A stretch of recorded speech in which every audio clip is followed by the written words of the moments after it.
to see you again today, and welcome to another episode of Mississippi Dirt as we explore a little further this idea of stewards.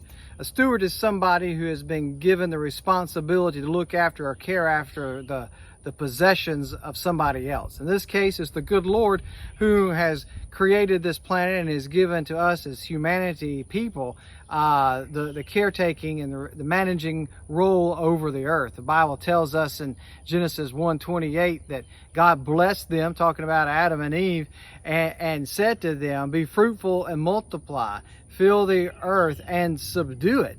And so, what does this mean, to subdue the earth? Well, it doesn't mean this extremist idea to where you're not supposed to, or our role on the planet is to totally keep our hands off of everything and just never manage anything, to where it's a total hands-off approach. That's an extreme view, and that's being irresponsible to the command of God to subdue it. The other extreme is to use everything irresponsibly and waste and use up resources instead of manage them. The Bible has this center of the road perspective, which is so important for us to understand that we are given the role as stewards over what He's given to us. Now, we begin to think a little deeper about what this means to be a good steward. We know that it means to manage the resources. It means to prepare the dirt or the land to be able to make it useful. It means to promote the growth through labor and through planning and through attention.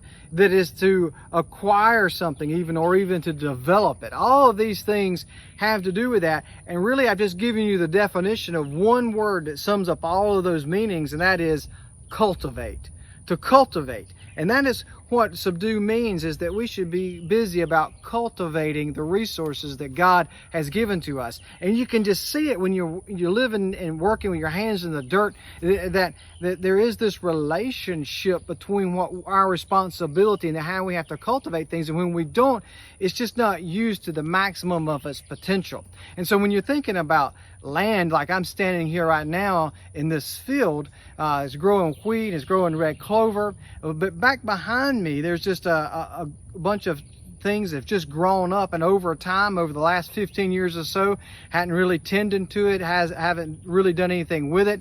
There's a lot of very invasive species of plants, from the privy hedge and the sweet gum trees and the winged elm cedars. They just kind of grow up and just really hog out the land, and it's not very useful, whereas this part that I'm standing in has been cultivated to be able to grow something that's useful and more beneficial to the wildlife and to people. And so in the same way that as the attention's been given to this section of dirt that I'm standing in, that we should take advantage and cultivate the areas of our life in order to be good stewards.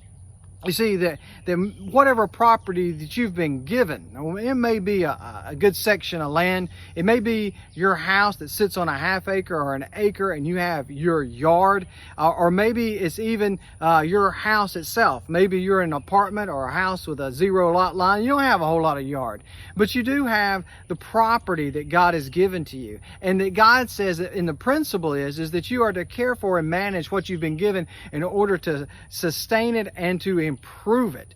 And so this is what we should be doing as good stewards of God, is taking care of what he's given to us. We all know what it's like to go by somebody's place and to be able to say, man, that place is falling into disrepair. It's a poor reflection on that person. It's a poor reflection on that family. And it's a poor reflection on their maker. And that you need to be the person, maybe you're not going to win a Yard of the Year or Month award, but you are taking care of what's been given to you. You are using the resources. And then as you bring it down personally into your own life, you need to recognize this: whether you want to stitch land or not, God has blessed you with talents and natural resources and gifts.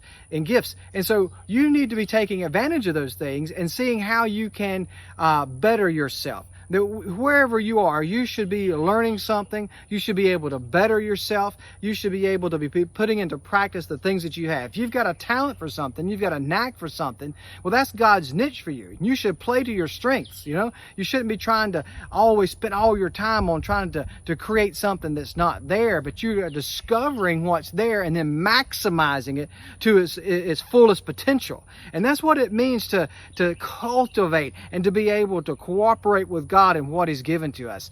Resources are a blessing, and we should be using them and taking care of them. Are you cultivating your own heart and soul today? Are you cultivating the talents and gifts that God has given to you? What is it that you need to be doing a little better at? What is it that God's given you and you know that you got it, but you just haven't dusted it off in a while? Well, why don't you go dust off that talent and use it for the Lord's glory? Why don't you put into practice and use and volunteer that time in doing something for other people, or whatever it is that God's given you your main strength in to be able to produce and in order to provide for your family? Take advantage of that. Cultivate that talent and skill. Become an even more productive member of the workforce and become even a better citizen.